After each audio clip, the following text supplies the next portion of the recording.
Hello and welcome to today's video on the Motocross Network. In this video, we're going to go through a few stories. The first one being an update on Eli Tomac's thumb injury, when he's going to have the surgery, when he intends on returning to racing, and a couple more details on that, what he has to say about it. Second, we're going to look at his teammate Justin Cooper, his 450 class podium, his first 450 class podium in Salt Lake City, how he thinks his rookie season went, and the momentum that he's going to carry into outdoors. Then we're going to switch to the MXGP series for a story. We're going to look at Jeffrey Herlings, his thoughts on how his season is going and his newfound confidence, kind of his resurgence as of late. So let's get right into it.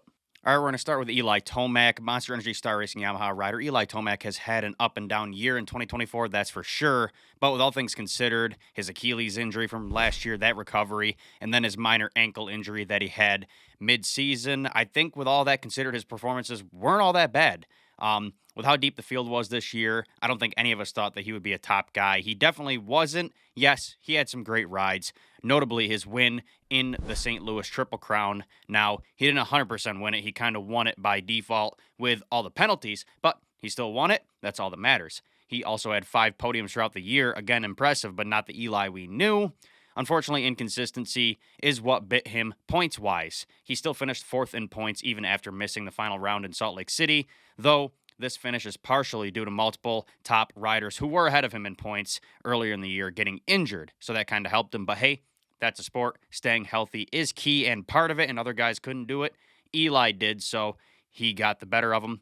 That's how it works. Still, this isn't the Eli Tomac we have come to know and love throughout the years. Now, we were all hoping with all of this time throughout Supercross, on the bike, being recovered, getting back into racing, and the experience involved, that he was going to carry that momentum into outdoors and slowly get back to the guy we once knew. Unfortunately, this got shot down.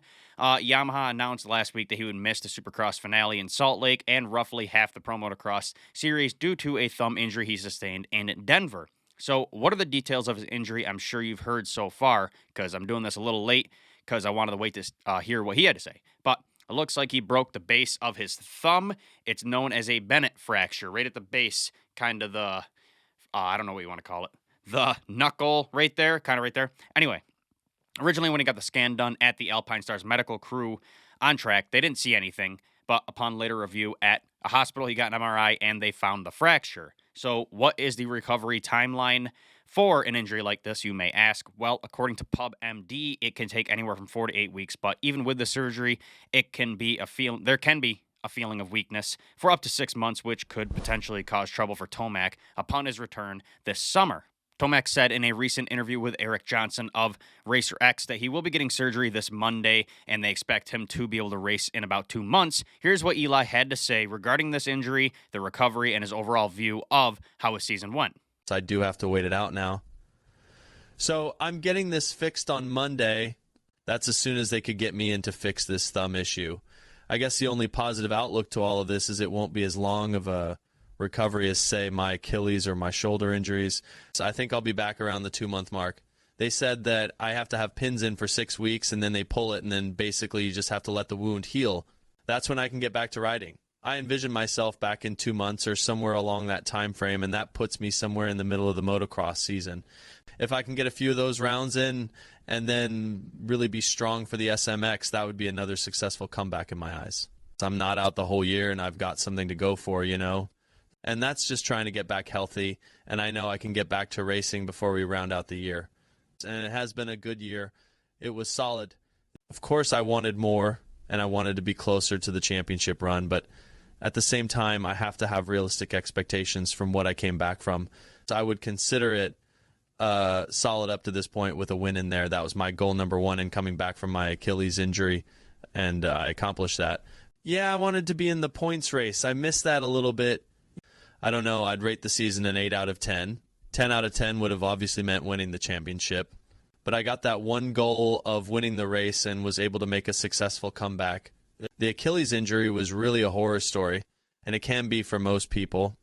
Overall, I can't disagree with him. After his Achilles injury, I didn't think Eli would be the same. In fact, most of us thought he was going to end his career, but he surprised us, and he came back pretty solid. His progress throughout the year and the small glimpses of that beast mode speed we got was truly impressive after that injury.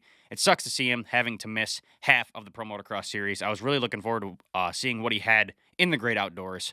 I feel he's always been better at motocross than supercross, so sucks to see him miss that. But hey, at least he's still racing and intends on extending his career at least through 2025. That's great to see. So a lot more time of us seeing Eli on track.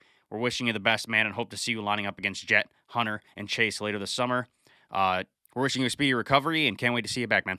All right, before we move on, let me tell you about my sponsor, Blood Lubricants. Blood is a premium off-road oil and lubricant company. They have everything from blood bath, blood wash, and wax to their newest product, premium oil, Clutch RX engine oil. Now, why choose this? It's all really high-quality stuff. Now, don't just trust my word. Chris Kiefer tested and approved Blood's products as well. I believe he's sponsored by them. So if he likes it, you know they make quality stuff. He tests everything. So if you need an engine oil change, head to bloodlubricants.com. For a limited time, you can save 25% off site-wide using my code, TMN25. Go check them out. Links in the description. All right, the second story of the day is regarding Jeffrey Herlings. His season has been very similar to Eli's, a legend, coming back from injury, missing all of 2022 and most of 2023. The comeback for Herlings has certainly been a challenge for him. He went from winning the title back in 2021, then dealing with those 2 bad years filled with injuries and obviously little bike time, to now in 2024 where he's kind of barely a top 5 guy consistently. That's a big shift, going from the Bullet, multi-time champ, possibly fastest in the world, to fighting for a podium and oftentimes top 5. In recent weeks, though, the tides have shifted, and we have seen glimpses of the classic Herlings. He notably struggled early in the year with 8th, 4th, and 6th place finishes in Argentina, Spain, and Trentino, Italy. Now, he did squeeze in a podium early at Sardinia, which looks good on paper, but the Dutchman is known for being a sand specialist, and he used to be unbeatable in sandy conditions, winning at like Lommel and Oss, winning by minutes. So for him to barely be able to compete up front in the deep sand of Sardinia is a bit worrying. After the couple-week break MXGP had a couple weeks ago, he began to look more like the Herlings we once knew. He did some off-season races, won the Dutch Masters title against the likes of Romain Fevre. He's a top competitor, and he even won the British Championship opener in his break from MXGP. Now, does this translate into the World Championship, though? Well, upon returning to racing in Portugal, he was in second place in the first moto. After getting passed by Geyser, they battled for a while. I believe it was lap 7. Then disaster struck and Herlings' bike died. In Moto 2, he won, so he would have won the GP overall and gotten a huge points haul as Geyser and Prado kind of dropped the ball in Portugal. But unfortunately, his bike died, so he went from a first overall potentially to 9th. Clearly, he was faster and more comfortable, though, so that was fantastic to see. Now, on to the most recent race in Galicia, the MXGP of Spain. He had awful starts, but his speed was impeccable in both motos. He climbed from barely a top 10 start to 4th in Moto 1 and 2nd in Moto 2 for 2nd overall. I think it's fair to say that if he can nail down those starts, he can battle the defending champ, Jorge Prado, and obviously title contender Tim Geyser as well. So what does Herlings have to say about this newfound speed? Where did it come from? Here's what Herlings had to say about his recent performances and confidence. Herlings spoke with Jeff Meyer of MX Large after Galicia, saying this. When you lose a GP and it's your fault, okay, but when you lose a GP and it isn't your fault, it is a shame. I would have loved to have won last weekend, and I would have been less points behind, but it is what it is. Saturday, I holeshot, and I froze. I don't know what it was. I got arm pump, and that is what it was. Sunday, first moto wasn't good at all, and I didn't get a holeshot. That is a Jorge thing. I had to come from way back, and I take it like it is. Pretty pumped. Second podium of the year. Not a win yet, but it will come. I still believe in the championship, and I know it is very far away, and I am not just battling one guy. I am battling 3 guys. If I didn't have that DNF in Portugal, which was out of my hands, I would only be 25 points down and even down 50 points with 14 more races, so 42 motos. There's a lot of racing still ahead, but let's wait and see. I didn't lose much in Portugal. I didn't lose much this weekend. But there comes a time, if I want to be competitive, I have to start winning. I can keep finding excuses, and I am not making excuses. I just need to click it all together. Like yesterday, Saturday, I took a whole shot and still messed up. So the bike is good. The team is good. It is my own hands now. So yeah, he's getting better and seems way more confident than when he started the season. His mindset coming into the season was kind of just, hey, let's do what I can. Let's do it safely and just ride some races and get some experience. To now where he's saying, hey, I'm ready to win. Like, this is what I got to do. I got to win. I feel like that. So everyone online was kind of crapping on him. Notably, Steve Mathis of Pulp MX kind of said his career was over.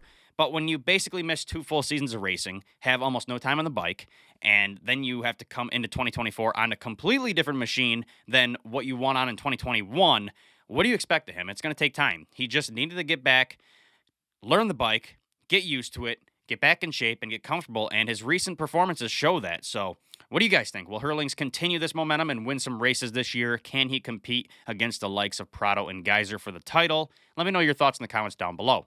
All right, before we move on, I have a couple of announcements to make regarding my magazine, the Motocross Network magazine. Firstly, we now have a digital magazine available. So for those of you who like what we do and want one, but don't want to pay the full price and the shipping for the paper copy, now you can buy a digital one for only $3.99. It's pretty cool. The pages flip as you go through it. It makes a little flipping noise. On top of that, we also have some new writers coming in, one of them being my buddy Johnny Hopper. I'm sure you know him. He's a great guy, very knowledgeable on the sport. We also have a couple more writers that you will know joining as well. So if you want a physical copy like these, we got the latest issue and some past issues on there available. Or if you want to buy a digital one, head to the mxnetwork.com. Links in the description. Huge thanks to all of you guys who already bought copies. Thanks so much for the support. All right, on to the final story of the day. Coop talking about his rookie season and his momentum carrying that into motocross. So Justin Cooper wrapped up his impressive debut 450 season by securing his first ever Premier Class podium in Salt Lake City. This accomplishment propelled him to a 6th place finish in championship standings. Cooper's consistent performances included 14 top 10 finishes, making him the highest ranking rookie outside, obviously, the newly crowned champion, Jett Lawrence. In the main event, Cooper's ride resembled the form we've come to expect from him on a 250. A hole shot gave him an early lead, which was later overtaken by Chase Sexton from Red Bull KTM. Despite the challenge, Cooper never let Sexton out of his sight, maintaining a close gap throughout the race. While Cooper has demonstrated his ability to make comebacks from early setbacks, he considered this main event to be his best performance yet. Now, Justin Cooper's potential for a podium finish was evident early in the season when he clinched the fastest qualifying time at the 4th round at Anaheim 1. He's been really good in qualifying. He just needed to carry that into the races. A month later, he maintained a strong 3rd place position for almost the entire race at round 9 in Birmingham Supercross before slipping back to 5th late in the race. At this point, his performance had been consistently on the rise. However, the Birmingham race marked a brief stall for Cooper as he followed up with a 10th place finish in the next round. Now, the silver lining in all of this was that Cooper never finished outside the top 10 for the remainder of the season. From his 7th place finish at the 7th round in Arlington onwards, he consistently performed as a top 10 guy. As the season drew to a close, Cooper gradually regained his form, reminiscent of his performance in Birmingham, ultimately securing a podium finish to wrap up the year. Cooper spoke about his rookie season, his first podium in Salt Lake City, and his future in motocross this summer with Moto Online's Kellen Brower in a post-race interview. Here's what Coop had to say. I don't want to say just because I got second that it was my best race of the year, but it really was. It started out with the whole shot, and that put me in a good position. I knew that I had good speed tonight. I felt good on the bike, and the track was really coming around for me. I just clicked off my laps, and my focus was really good. I was able to have a little bit of a gap to 3rd, and I knew my teammate was behind me. I ride with him all the time, so it kind of gave me a little bit more comfort with him there, and I was just clicking off my laps. The pace was definitely high, and there was no settling. Everyone in the top 5 was really going for it. It started to spread out there at the end, which was nice so that I could settle a little bit, but still, those guys were hot on my heels. Overall, I'm pumped. This was a long time coming. It feels good after 16 rounds of missing the podium to end it like this and move on to outdoors. If I'm the second rookie, that's pretty good because the first rookie won the championship. He's riding really well, but it was definitely a really good year for me. I was able to finish up 6th in the championship. It definitely started out slow. I missed the main in the mud. It's been an up and down year. We were definitely trending in the right direction towards the end there, and I'm just really stoked to end it like this. Justin Cooper's greatest strength has always been his remarkable consistency. He consistently fought for 250 class championships by achieving podium finishes at almost every race. The consistency is a valuable asset in the 450 class where riders often face challenges such as injuries or fluctuating results. Cooper has now established a solid foundation for his performance on a 450, setting a baseline for his future success. Furthermore, Cooper has arguably been a more formidable competitor in AMA Pro Motocross than in Supercross over the years. Despite him not winning a 250 class title and securing a 250 Supercross title, Cooper has consistently been a strong contender in motocross from 2018 to 2023, getting on the podium almost every weekend. Now, as we approach the outdoor season, it is possible that Cooper's potential could be even higher than what he achieved in Supercross as he embarks on his 450 career, With his proven consistency and strong performance in motocross, Cooper is well positioned to make a significant impact in the upcoming pro motocross season. What do you guys think about Jay Coop's rookie season? Do you think he can carry this into outdoors? I know he's better in motocross. You do too. You think he can do better? Get some podiums in outdoors? Let me know what you guys think about this. All right, guys, that's all I have for you today. Let me know your thoughts regarding all of these stories. How do you feel about Eli's injury, missing half of pro motocross? How do you feel about Jeffrey Herlings' resurgence? Do you think it's a false hype sort of thing, or do you think he's going to get some wins? How about Justin Cooper? Do you think he'll perform well in outdoors? Let me know all your thoughts in the comments down below. Don't forget to go support my sponsor, Blood Lubricants. You can buy a bunch of stuff on there. They're a great company, got great stuff, and I'm pumped to be working with them. And one last thing, head to my website, go snag a copy of my magazine. Like I said, we got physical and the digital copies now, so go snag one.